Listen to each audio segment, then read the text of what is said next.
प्राचीन भारत के एक सुदूर गांव में रोहन नाम का एक युवक रहता था। वह अत्यंत निर्धन था, लेकिन उसका हृदय सोने का था। एक दिन जब जंगल में सूखा पड़ा था, रोहन अपनी किस्मत आजमाने के लिए घने और अनजान जंगल में चला गया। घंटों भटकने के बाद थककर वह एक विशाल पुराने बरगद के पेड़ के नीचे बैठ गया। वहीं उसे जड़ों के बीच एक प्राचीन कांसे का बर्तन मिला। उस पर जटिल नक्काशी थी। रोहन बर्तन को घर ले आया। उस रात उसके पास खाने के लिए केवल एक मुट्ठी चावल थे। उसने चावल को धोने के बाद उस नए बर्तन में डाल दिया और उसे हल्की आग पर रख दिया। अचानक एक नरम सुनहरी रोशनी झोपड़ी में भर गई। बर्तन चमक रहा था और उसमें से पके हुए चावलों की मनमोहक सुगंध आ रही थी। बर्तन अब चावल से लबालब भरा हुआ था। अगले दिन रोहन ने गांव के भूखे बच्चों को देखा।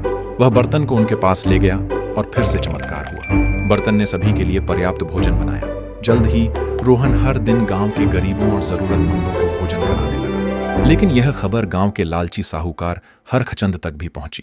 उसने अपने एक जासूस को रोहन की इस नई संपत्ति का राज जानने के लिए भेजा। जासूस ने जादुई बर्तन का रहस्य जान लिया। एक रात हरखचंद अपने कुछ गुंडों के साथ रोहन की झोपड़ी में घुस गया। उसने रोहन से बर्तन छीनने की कोशिश की। जैसे ही हरखचंद ने बर्तन को छुआ, बर्तन अचानक बहुत भारी हो गया। उसमें से चावल की जगह कीड़े मकोड़े निकलने लगे, जो हरखचंद और उसके गुंडों पर हमला करने लगे। वे चीखते चिल्लाते हुए भाग खड़े हुए। रोहन ने महसूस किया कि बर्तन की शक्ति उसकी अपनी अच्छाई से जुड़ी हुई थी।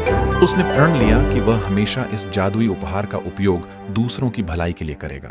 रोहन राजा विक्रम अपनी हार से आग बबूला हो गया था। उसके सैनिक डर के मारे कांप रहे थे और किसी में भी वापस उस गांव जाने की हिम्मत नहीं थी। क्रोध में राजा ने अपने सबसे शक्तिशाली और दुष्ट जादूगर जरथुस को बुलाया।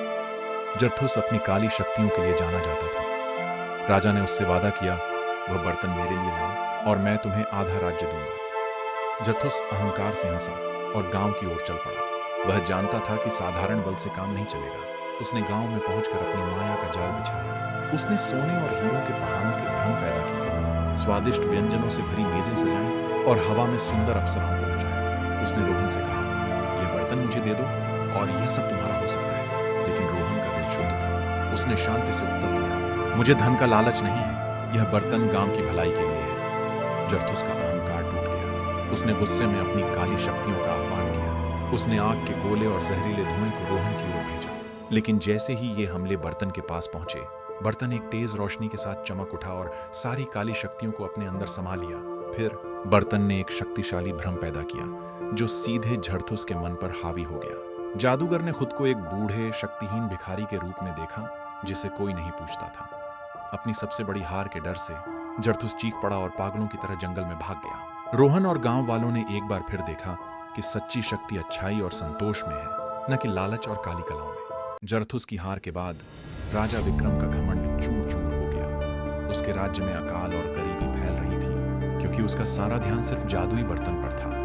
हताशा में उसने एक आखिरी चाल चलने का फैसला किया। उसने एक गरीब भूखे भिखारी का भेष बनाया और रोहन के गांव की ओर चल पड़ा। जब वह गांव पहुंचा तो उसने देखा कि रोहन हमेशा की तरह मुस्कुराते हुए सभी को बर्तन से भोजन परोस रहा था। रोहन ने उस भिखारी राजा विक्रम को देखा और दया से भरकर उसके पास भोजन का कटोरा लेकर आया। जैसे ही राजा ने भोजन लेने के लिए हाथ बढ़ाया, उसकी नजर बर्तन के अंदर पड़ी, लेकिन उसे भोजन नहीं दिखा। बर्तन ने उसे उसकी अपनी आत्मा का प्रतिबिंब दिखाया, उसका लालच, उसकी क्रोध और उसके अपने लोगों का दुख। फिर बर्तन ने उसे एक और भविष्य दिखाया, एक ऐसा भविष्य जहां वह एक न्यायप्रिय और दयालु राजा था और उसकी प्रजा उससे प्रेम करती थी। यह देखकर विक्रम का हृदय टूट गया। वह घुटनों पर गिर पड़ा और रोते हुए अपनी असली पहचान बता। उसने रोहन और गांव वालों से अपने लालच के लिए माफी मांगी।